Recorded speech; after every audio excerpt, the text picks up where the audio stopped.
On behalf of Cambridge Health Tech Institute's Global Web Symposia Series and our sponsors, NeoProteomics and GenNext, I'd like to welcome you to Introduction to Protein Footprinting. My name is Heidi Brown, and I am the host and moderator for today's event. Now I would like to introduce our presenters for today. First is Joshua S. Sharp, PhD, GenNext Technologies Incorporated, CTO, Associate Professor of Pharmacology, and Associate Professor of Chemistry and Biochemistry at the University of Mississippi.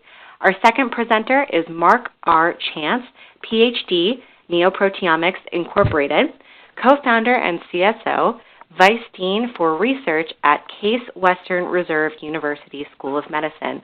Welcome, Dr. Sharp. The webinar is yours. Thank you very much. It's my honor to kick off this seminar series with our introduction to protein footprinting. Let me briefly, before we get into the science, let me tell you a little bit about this as we move forward.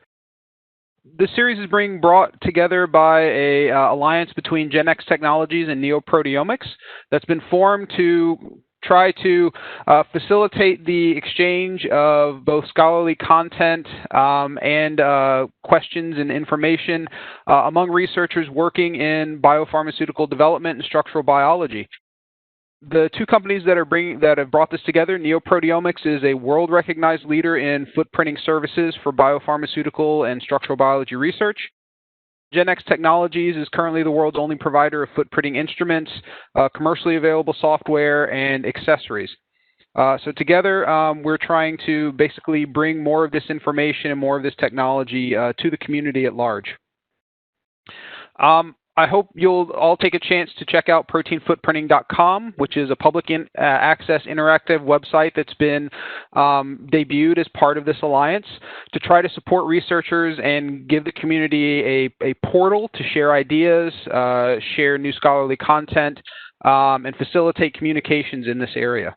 And kind of to kick off this alliance, we are presenting this footprinting webinar series, which you have so kindly joined us for. It's a 5-part program.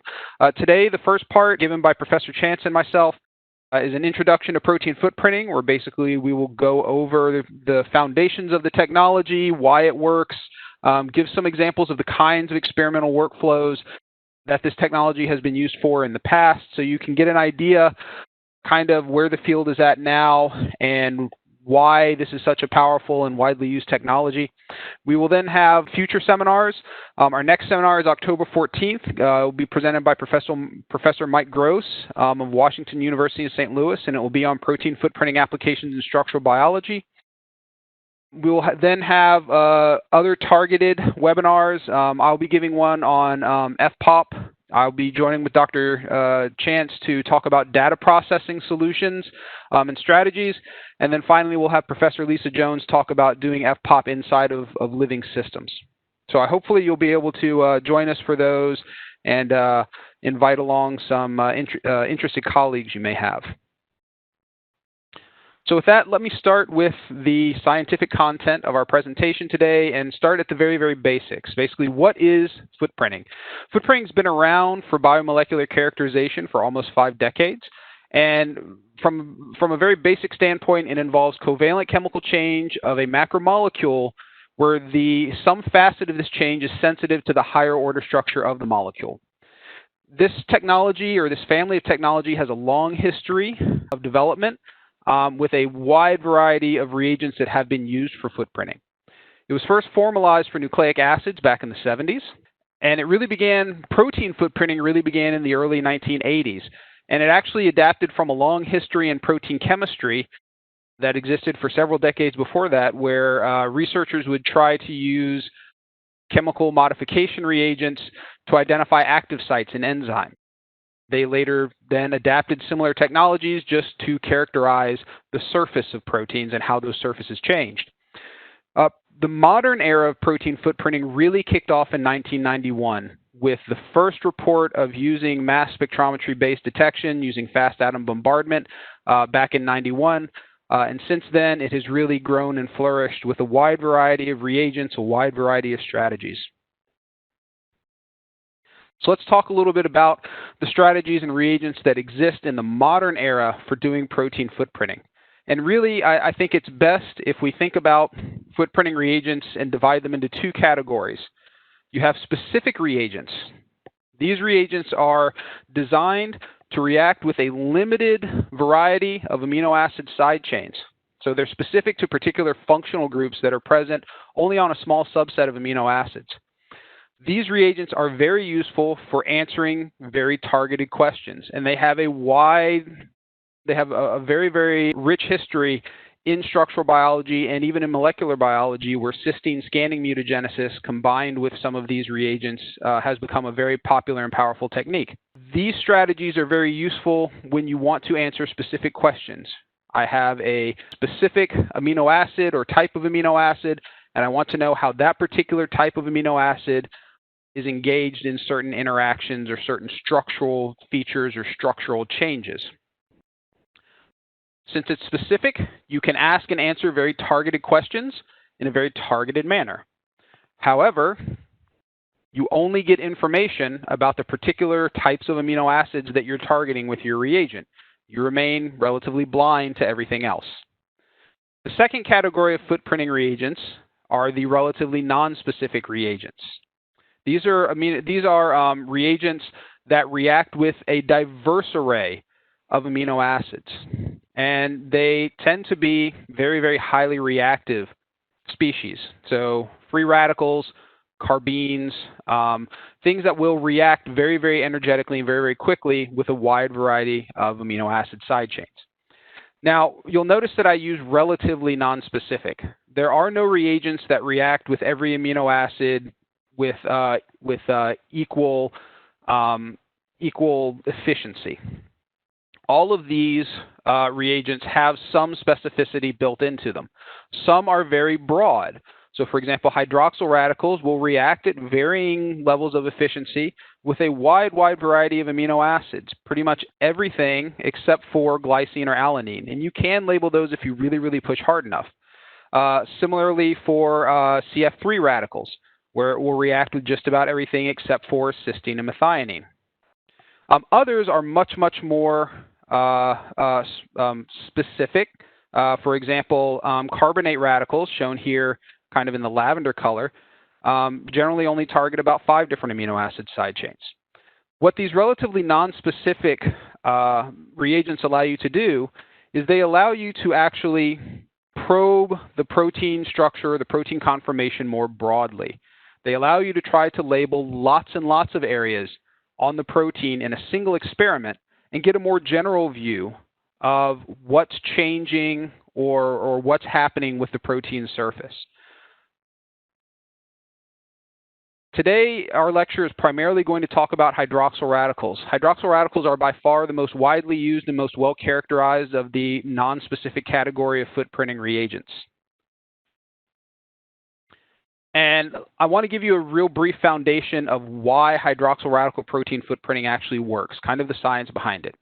So if you have a protein in aqueous solution and you expose it to a hydroxyl radical diffusing through that aqueous solution, the hydroxyl radical will diffuse to the protein, and that hydroxyl radical will oxidize amino acid side chains that are present on the surface of that protein.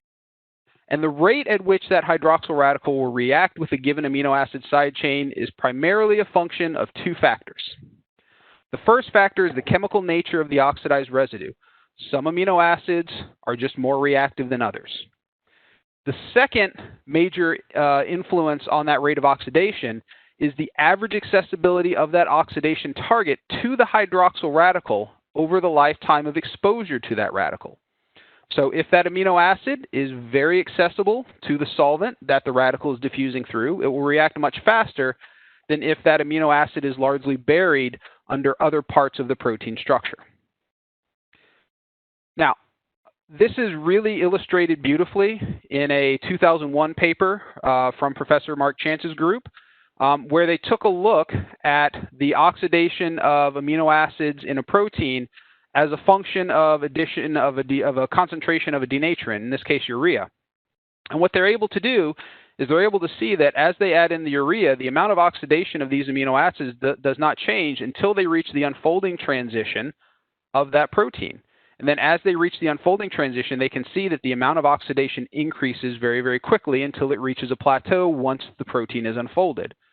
And so you have to remember, this is the same amino acid in the same protein primary sequence context. All that's changed is the higher order structure of the protein. And you can see what a large effect that higher order structure has on the rate of reaction of these amino acids.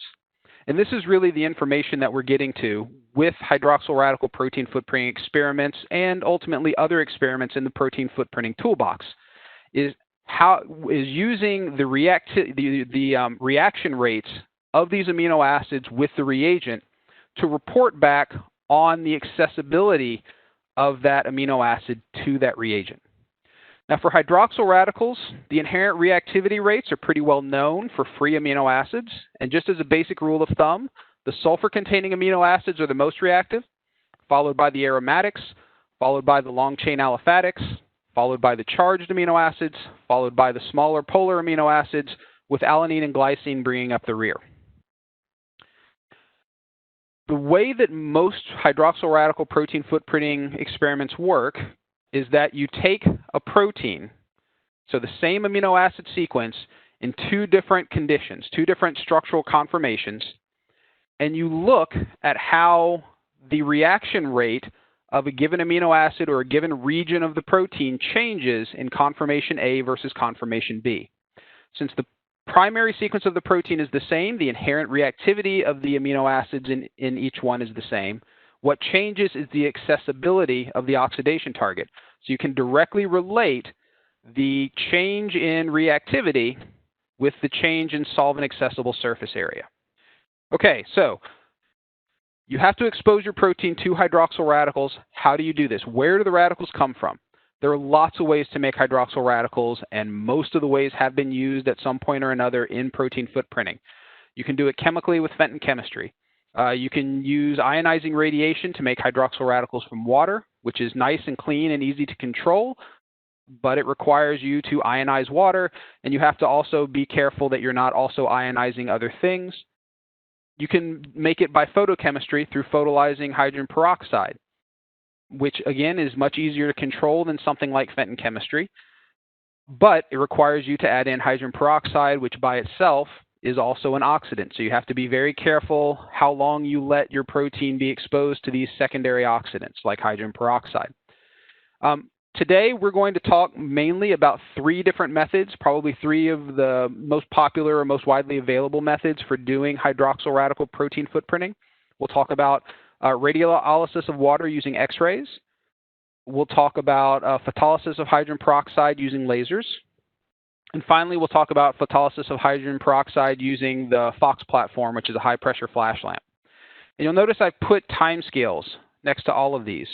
And you'll notice that all of these make hydroxyl radicals pretty quick, right? Microsecond to millisecond timescale generally. And this is important for reasons that hopefully I will make clear to you shortly. Let's start with X-ray synchrotrons. How do I make hydroxyl radicals using X-rays? And the answer is pretty simple. I have my protein in aqueous solution. I shine very, very, very intense white X-ray radiation on it. The X-rays will ionize the water and generate hydroxyl radicals, which will attack my protein. So how do I shine very intense X-rays onto my sample? Well, generally for that, you're going to want a synchrotron. So most of these experiments are done at a synchrotron light source. This is the National Synchrotron Light Source 2, which is one of the most commonly used for this purpose. And there are multiple exposure devices they use to try to handle the samples and expose it to the light. There are high throughput devices where you can put your sample into this holder and it'll expose them in turn to the X-ray radiation. There are higher flux devices that allow you to do time resolve studies or cell-based studies. This is very, very powerful technology. It's led to a lot of really impressive structural biology. The main drawback to this technology and the main reason that it's not widely used is because you have to have access to a synchrotron, which means that either you have a synchrotron where you work, or you travel to a synchrotron, or you send your sample to someone else to do the irradiation. It's not something you can generally do on your benchtop. So that ability to actually do the oxidation on your benchtop is really a big part of the driver that led to the development of fast photochemical oxidation of proteins, or FPOP, by Michael Gross and his group. Hydroxyl radical protein footprinting by UV photolysis of hydrogen peroxide had been reported before. What FPOP really did that's unique and valuable is it made this occur very, very quickly. So instead of oxidizing over the course of seconds to minutes, now you oxidize over the course of microseconds. The way it works is you have your protein, you mix it with some concentration of hydrogen peroxide, along with a radical scavenger, such as glutamine, that limits the half-life of the radical to make this chemistry very fast. And then adenine. I'll talk more about adenine later, but for right now, just know adenine is a radical dosimeter. So it's going to measure how much hydroxyl radical you're delivering to your sample. You load that into a syringe and you push that sample through a fused silica capillary. This fused silica capillary goes through the beam path of a pulsed UV laser, most commonly a krypton fluorine excimer laser. This krypton fluorine excimer laser will pulse, and when the light pulses, it's focused down onto the lumen of the capillary, where it typically will pass through an aperture to silhouette the beam and allow only a beam of a fixed width through. And then this light will shine on the sample in the lumen of the capillary. It will photolyze the hydrogen peroxide in that volume, and that hydrogen peroxide is photolyzed into hydroxyl radicals, which will then attack your protein.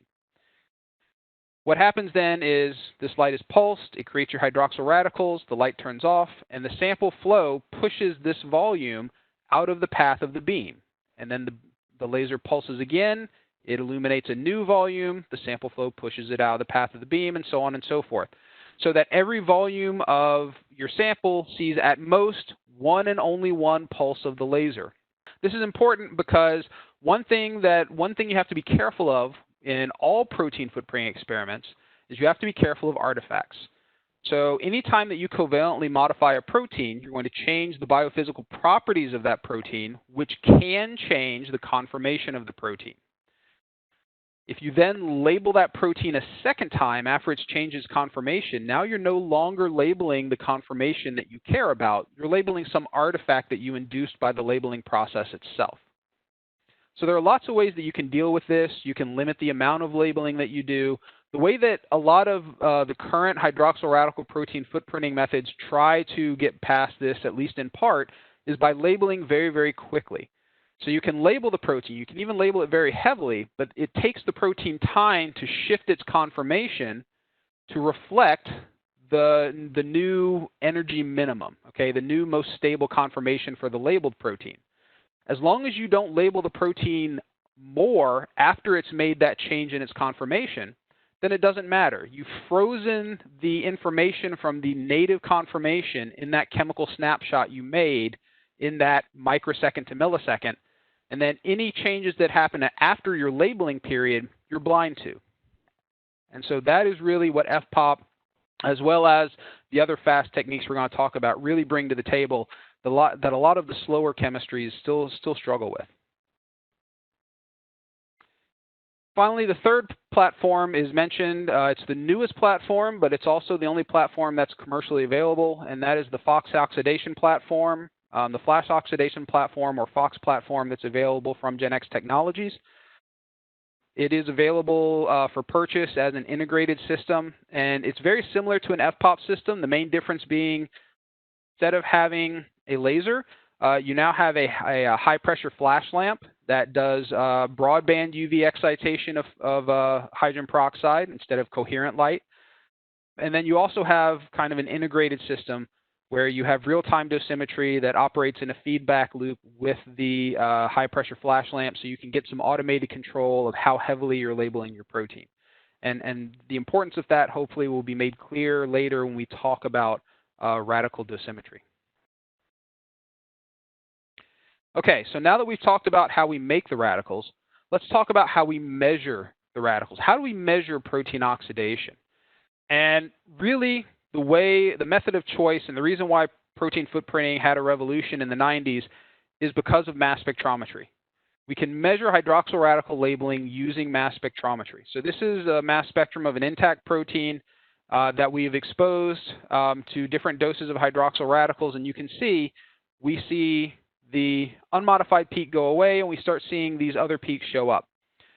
Now, the chemistry of amino acid side chains with hydroxyl radicals is actually really complex. And there are lots of different pathways that amino acids can go through in order to generate stable oxidation products that you can measure.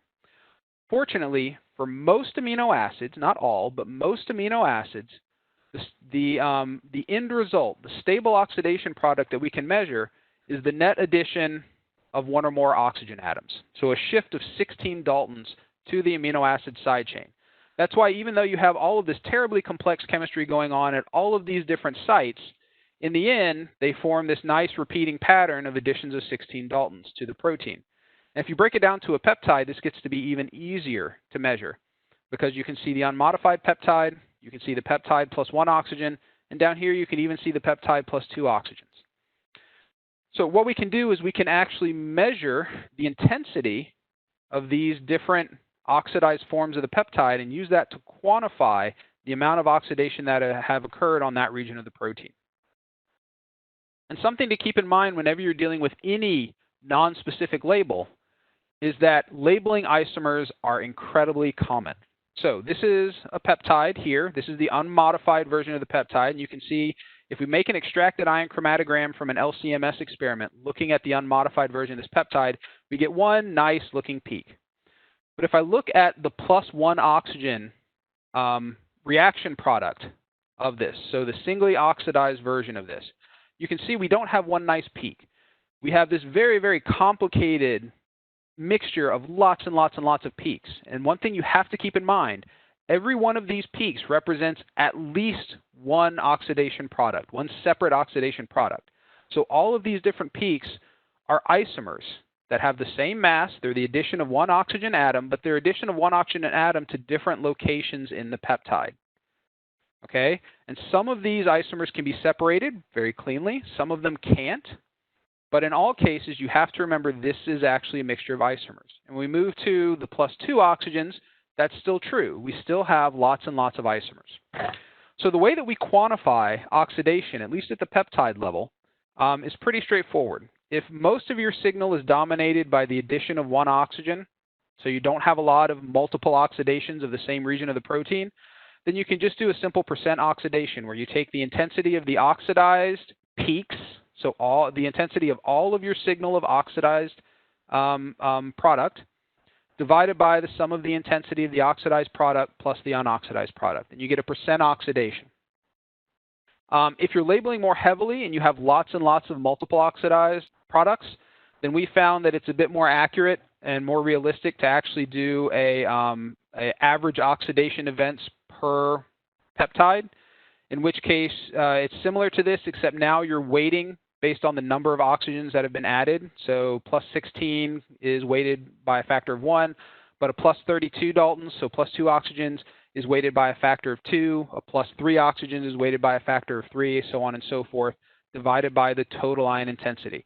But you're quantifying based on ion intensity of the oxidation products versus the ion intensity of all of the versions of that particular peptide. So a generalized workflow for how you do hydroxyl radical protein footprinting is you'll have your protein in two different conformational states. Let's say in this case we've got ligand-free and ligand-bound. So this makes up sample A and this makes up sample B. You'll take each sample and you'll expose it to hydroxyl radicals using your favorite method of making hydroxyl radicals. And this will generate proteins that have been labeled where different amino acids have been oxidized. Now, some amino acids will be oxidized more in one conformation versus another. So for example, the site of ligand binding, you'll be more likely to oxidize it in the ligand-free, whereas in the ligand-bound, it's shielded. But as of right now, you haven't measured that. You've just got the structure of the protein frozen in this chemical snapshot. The next step then is to denature and digest. And this is really where protein footprinting sets itself apart from hydrogen-deuterium exchange, is that these products are all stable. So you can use your favorite sample workup. You can denature, you can digest, you can deglycosylate if you have a glycoprotein, and the information that you've made in this chemical snapshot stays frozen. So you don't have to do anything unusual with your proteases or your sample workup. And you end up with a series of peptides, again, with this chemical information or the structural information frozen in the pattern of modifications of the peptides.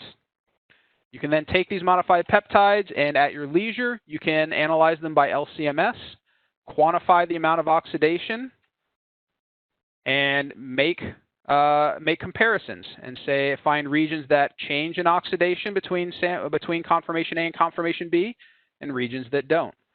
Then once you have these regions, you can go and interpret them using computational modeling and find regions of protection that might be due to things like ligand shielding, or regions of exposure that would be due to things like allostery. All right, so let's get to a very important issue, a very important topic when it comes to hydroxyl radical protein footprinting, and that is radical scavenging. How do buffer components affect hydroxyl radical protein footprinting? So we did a very simple experiment. We took a monoclonal antibody, we performed hydroxyl radical protein footprinting in phosphate buffer, and then we performed hydroxyl radical protein footprinting of the exact same protein at the exact same pH, but in citrate buffer. And what we see is that for just about every single peptide in the protein, we see that there is significantly less oxidation.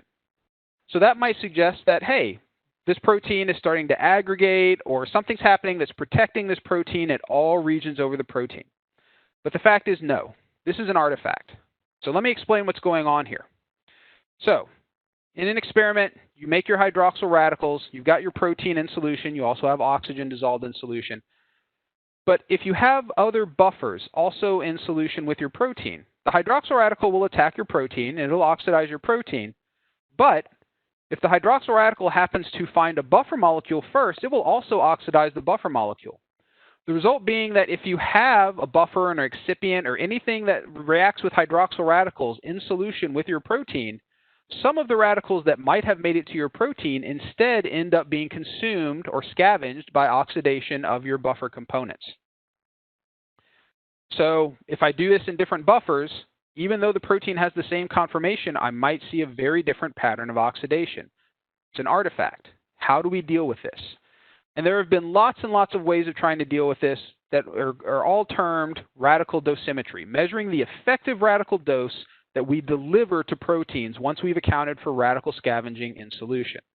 There's been fluorescent methods for synchrotron radiolysis, isotope dilution GCMS, internal reporter peptides have been reported by a couple of groups. But the method I'm going to talk about today is probably the easiest method, I think, and that is adenine UV absorbance. So let's talk about it real quick. For radical dosimetry of any kind, the idea is you spike in a known concentration of some radical dosimeter molecule. So when the hydroxyl radicals go and attack your protein, it will also attack your radical dosimeter. The difference being is that you have some convenient method of measuring how much of your radical dosimeter has been attacked by the hydroxyl radical. Okay? The idea being that if you then add in some excipient, you make the same amount of hydroxyl radicals. Now when the hydroxyl radicals go, some will attack your protein, some will attack your dosimeter, some will be consumed by your new buffer component.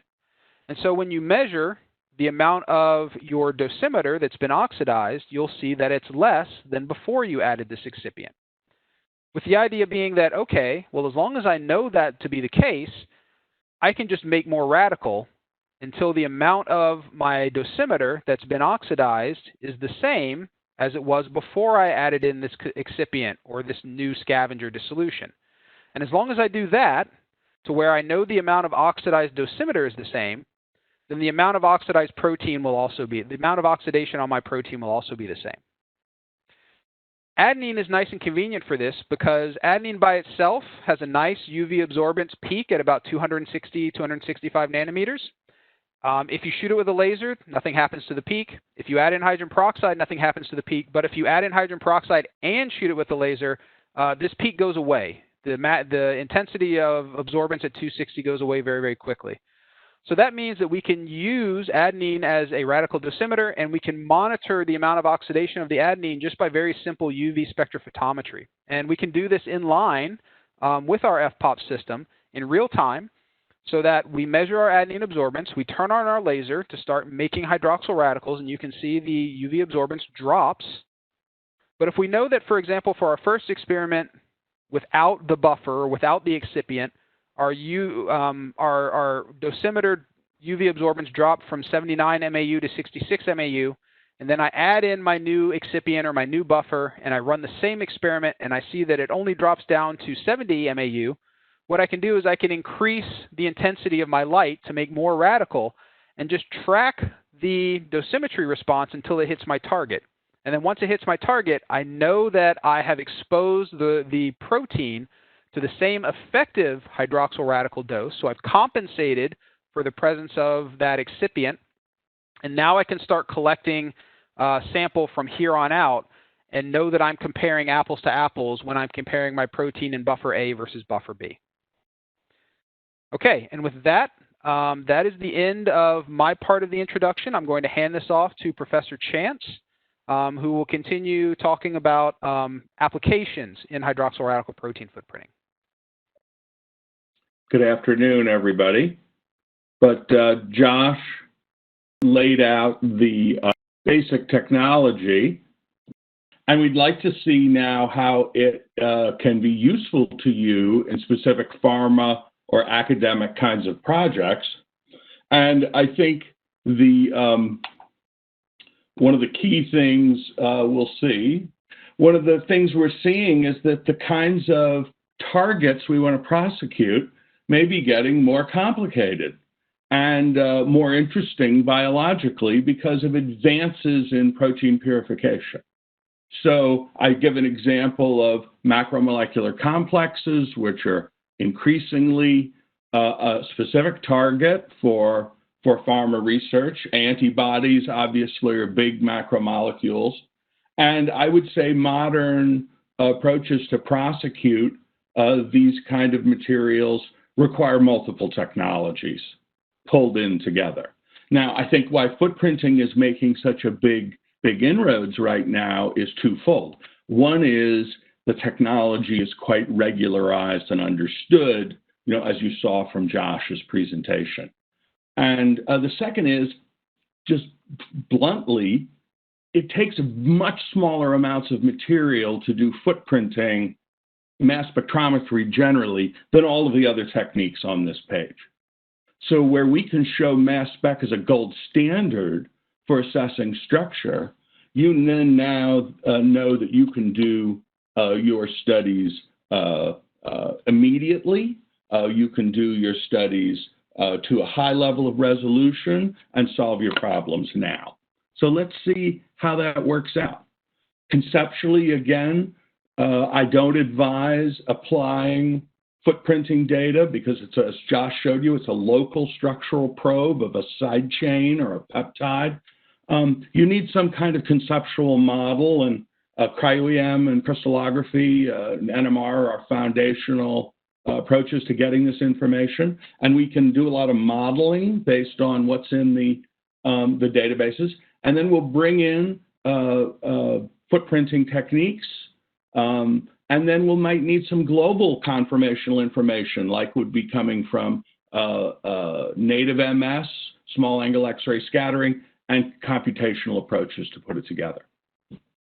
So the first example I'll show you is a study done by Genentech, started about 10 years ago and published in 2012. It really illustrates how footprinting reveals higher order structure and connects it to a problem in the company that they were concerned about and wanted to understand the scientific basis of.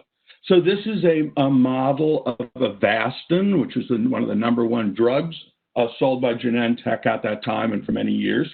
And as isolated drug substance is produced by the factory, this is the size exclusion chromatogram of that substance, there's a little bit of dimer in it. Tends to dimerize. Now, they actually had to establish a standard, regulatory standard with respect to percentage of dimer, because it couldn't be delivered to patients. So they did some studies on this, and they found also, you can see in the two other traces, if they collected this dimer peak and reran it, concentrated it, it was quite stable. And you can see it could be separated quite easily from the monomer. So they came to Neoproteomics and said, can you help us bring technology in-house at Genentech, and we gave them access to Beamline technology, software, cookbooks, recipes, etc.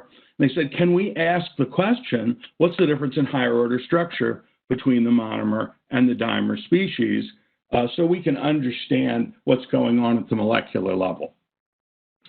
So consistent with the workflows that Josh showed, a solution sample at micromolar concentration of antibodies was exposed to X-ray beams. The samples were digested, run on mass spectrometry.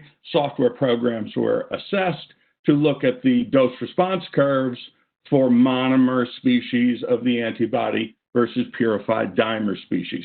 And here are a couple of the data outputs from the automated software, ProtMap-MS, that NeoProteomics developed and delivered. And here's two dimer versus monomer cases. And you see the dimer rates. Here's light chain peptide 1 to 15, heavy chain peptide 20 to 38. They're bigger than the monomer rates. And this was quite consistent across all of the samples. And all of the peptides. And we counseled them as part of the SOP for this project to do Alexa dosimetry experiments with the different samples. And here they are. So the dimer actually has much higher rates of oxidation overall than the monomer. And when they went back and looked at all the biochemistry, it made sense. Actually, the dimer was purified to a much lower concentration, and the monomer a much higher concentration. So they were able to understand this kind of generalized effect on the, as Josh showed you, on the overall chemistry of the oxidation with buffers, et cetera, and protein species, and that this translated down to the individual peptide level. So we can show this in a different kind of format. This is a table. Part of the way in telling you about applications of protein footprinting data is telling you about ways to visualize the data. And you usually want several different ways to do that. And here's all of the heavy chain tryptic peptides with their sequence, the oxidized residues, and here are the rates of oxidation as a function of dimer versus monomer. And if you look at all of them, you see the mean and median is about 2.6, that there's a generalized effect of about 2.6. So based on this information, and I'll show you another reason that this is reasonable in a minute, we convinced Genentech to divide the rate constants by 2.6 and renormalize the data, and then make a decision as to what they thought was really changing and what was not. And so for the heavy chain, there was a corrected ratio of 0.5, and that was judged to be a significant decrease in the dimer relative to the monomer, a protection. Down here, here's a corrected of 2.4. This is decreased in the dimer relative to monomer. So this might be an allosteric change like Josh was talking about. So to make sure that we have a reasonable statistical basis for assessing things, I'll go back I'm not showing all the rate constants, but those were quite compelling in terms of the difference. But in terms of the normalization, again, here's a way of viewing the data in a histogram format.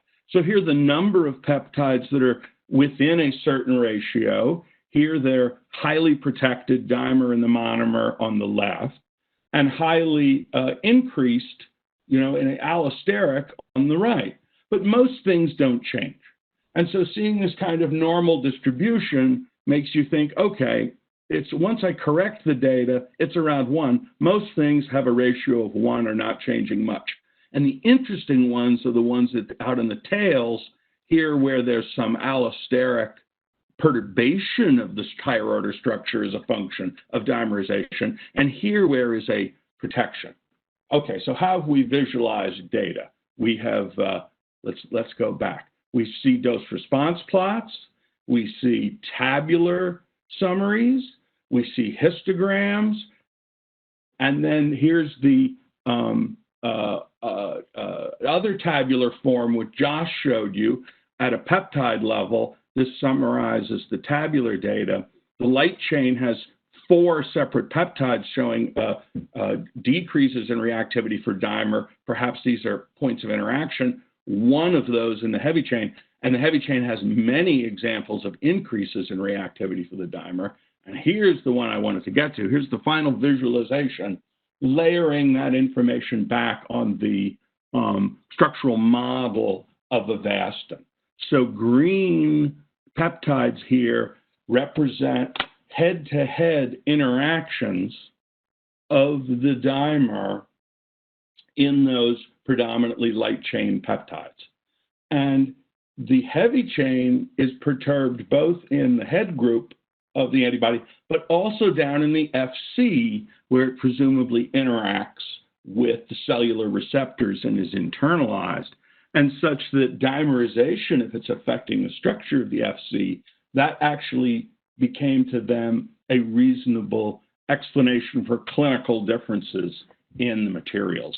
And furthermore, Tandem MS identified to the company the side chains within these domains which were mediating the dimerization and perhaps could be avoided in future engineering approaches.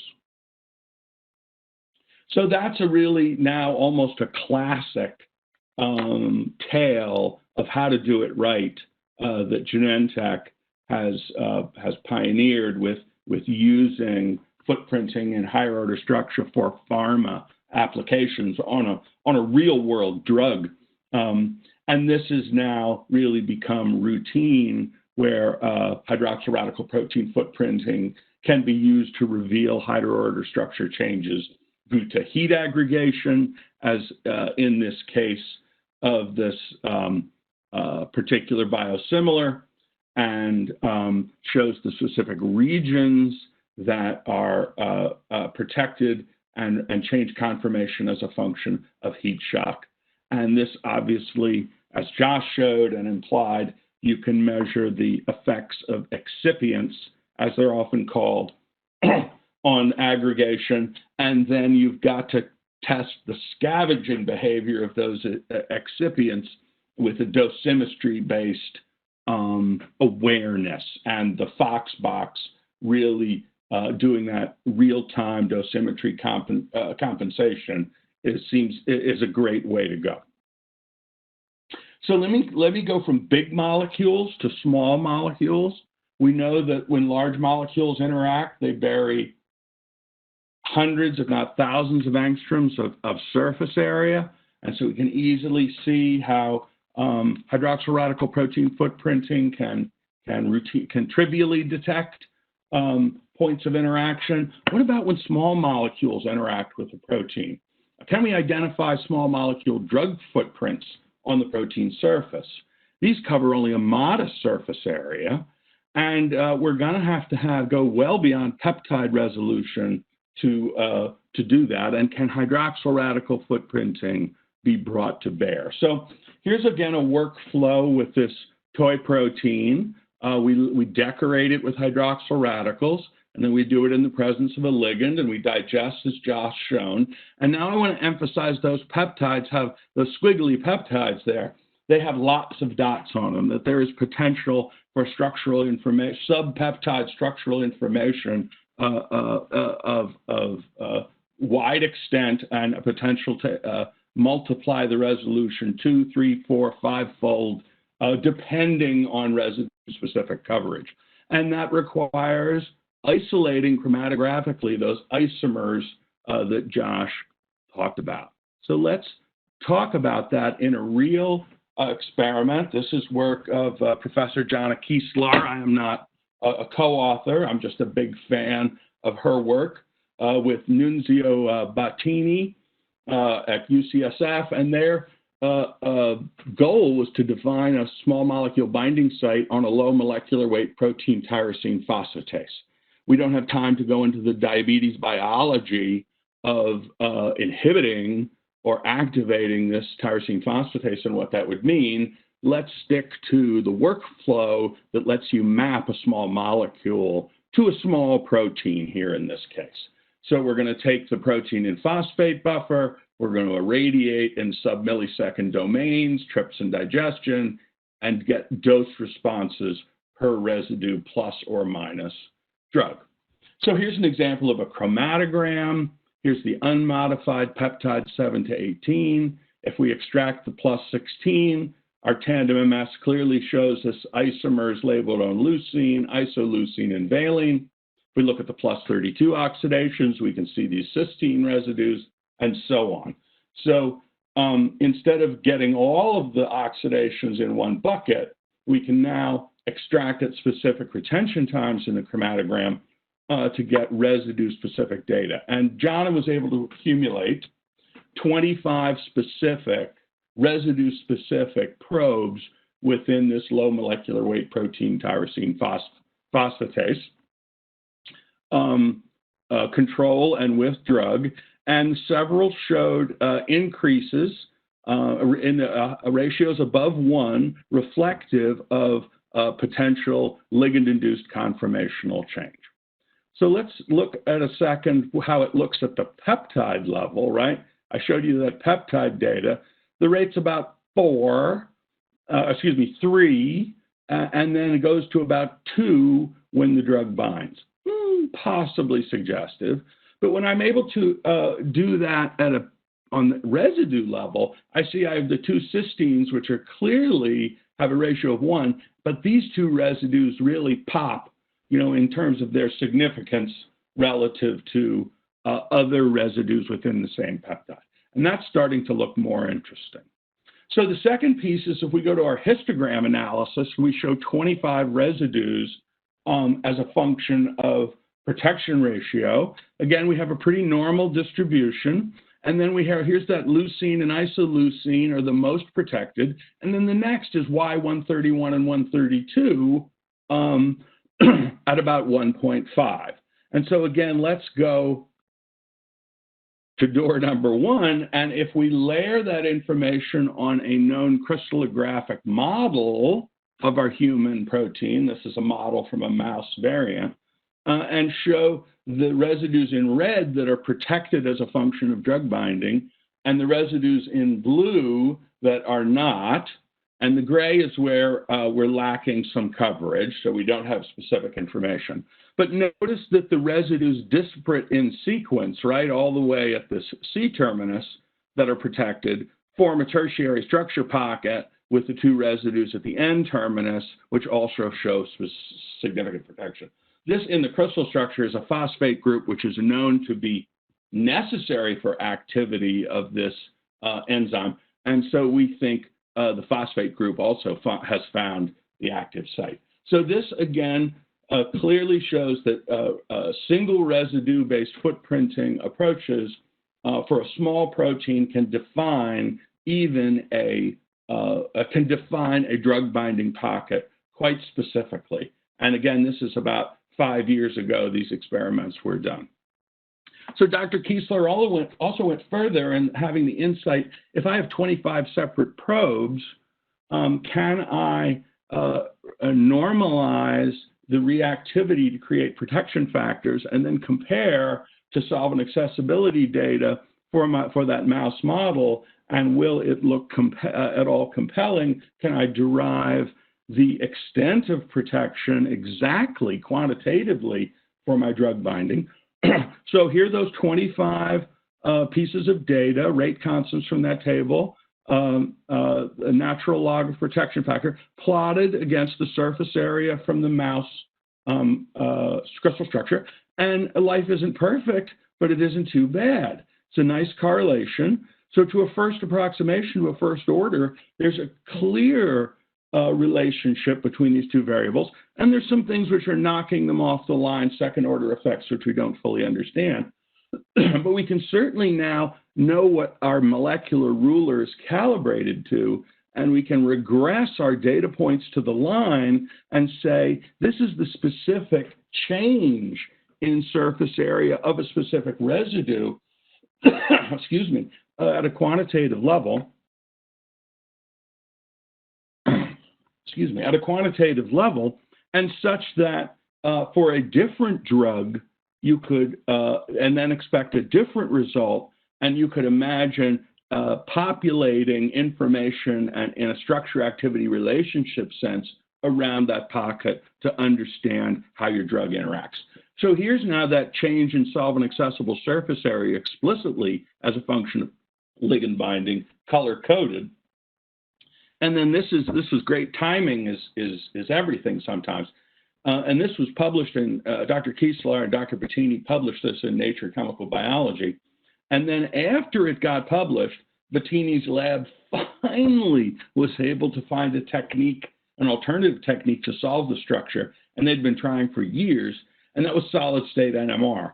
And this is the chemical shift value now of the NMR signal, TROSY signal, as a function of the binding of the ligand. And you can see the same identical pocket was identified by NMR, was identified by mass spectrometry.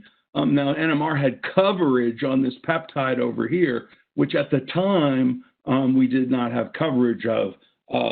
Things are a little different today, but this was a great validation saying gold standard on the right, meet gold standard on the left. Nice to meet you. So I can finish by saying that mass spectrometry is now really one of the gold standard technologies because we've been able to push the resolution up towards that of X-ray and others by providing residue-specific information. And yet we're maintaining a relatively low cost while doing it.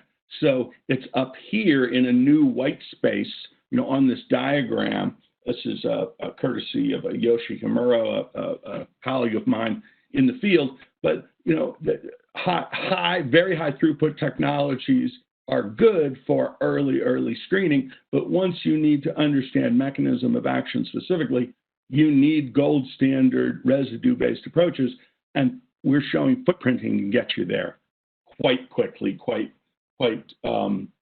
efficiently. And so I can conclude with, this is today's kind of results that are coming out of for pharma. Here's an antigen protection map as a function of antibody binding, color-coded. All the side chains are illustrating the very specific epitope in this binary complex.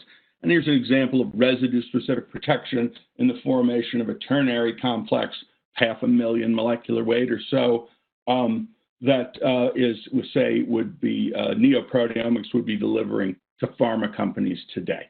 So thank you for coming. I'd be happy to answer any of your questions.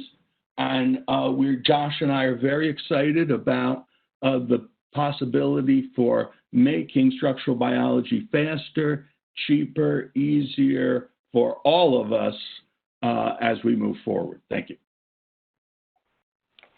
Okay, so at this time, we do invite you to chat in your questions to all panelists, and we will answer as many as we have time for. To get us started, I have a question here from Robert. He asks, what are the major challenges in interpreting protein footprinting results?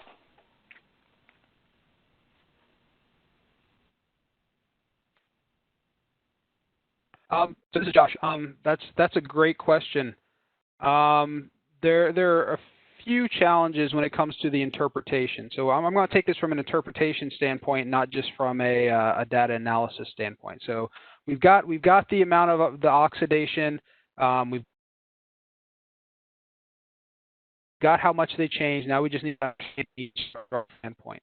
And the things that I always try to tell people to keep in mind when they're trying to interpret their data is to remember what the experiment is actually measuring rather than what you wish it would measure or what other experiments might measure. So, to the best of our understanding, which is pretty dang good if I do say so myself, the experiment is measuring the average solvent-accessible surface area of the amino acid and how that changes in one conformation versus another. And so when you go to interpret the data, you have to incorporate all of the conformational and dynamics changes that could possibly account for a particular change in oxidation that you observe. So, you know, let's take one of Dr. Chance's examples that he showed, where he talked about small molecule ligand binding, right? So, if you see a region that becomes exposed upon addition of a small molecule ligand, right? Then when you go to interpret this, there are a few things you can rule out. The region wasn't exposed because it is involved in the binding of the ligand, because that would bury it. But it could be an allosteric effect. It could be an orthosteric effect caused by an induced fit model where this amino acid happens to be on the periphery of the binding site and so becomes more exposed when the binding site changes conformations. So what you really have to do is you have to take all of the data as a whole, combined with the other information that you know based on the other experiments that you've run, to interpret it. And Mark, would you have any additions or contradictions to what I just said? No, that's I think it right. Footprinting, doesn't know what's on the other side of the molecule. It's only reporting its little observation window. So we need to build. That's why we need to build in, those structural models, those validation experiments, and to make sure we've got the context of the footprinting data correctly understood. And so that's the biggest challenge. I grew up as a biophysicist using fluorescence, and boy, was it a challenge to figure out where the source of my information is coming from. The advantage of the footprinting is, wow, we know that it's happening at this exact amino acid, whatever it is. And is that pattern of amino acids where it's happening, provide me with a compelling model which explains my biology. So that's the challenge and the opportunity at the same time. Okay, great. And we have another question that just came in from Celeste. She asks, what buffer systems are best for footprinting studies? So if we have our choice of buffers, our kind of go-to is sodium phosphate buffer, mostly because it's a very poor scavenger of hydroxyl radicals, and so it leaves us with the most bullets in the chamber when it comes to how much radical do we want delivered to the protein. But in our experience, really, when a collaborator comes to us and says we want to run the experiment, or a customer comes to GenX and says they want to run this experiment, and they ask what buffer do we put it in, the first question we ask is, well, what buffer is it happy in, right? Because that's really the number one thing. In my opinion, is you want to make sure that it's the right buffer to answer your question. And then if you have some flexibility with that, I would go with buffers that are poor hydroxyl radical scavengers. Okay, great. We are at the top of the hour, so we're going to go ahead and close out the session. If anyone on the call has additional questions, you can send them directly to the email addresses on the screen, and our presenters will get back to you via email with the answers to those questions. I'd like to thank our speakers for today, Dr. Sharp and Dr. Chance. I'd also like to thank our sponsors, NeoProteomics and GenNext. Finally, I'd like to thank you all for attending today. We appreciate you choosing to spend this time with us, and we hope you gained some useful insights. Stay safe, and we hope to see you at another Cambridge Health Tech Institute webinar soon. Thank you so much. Goodbye.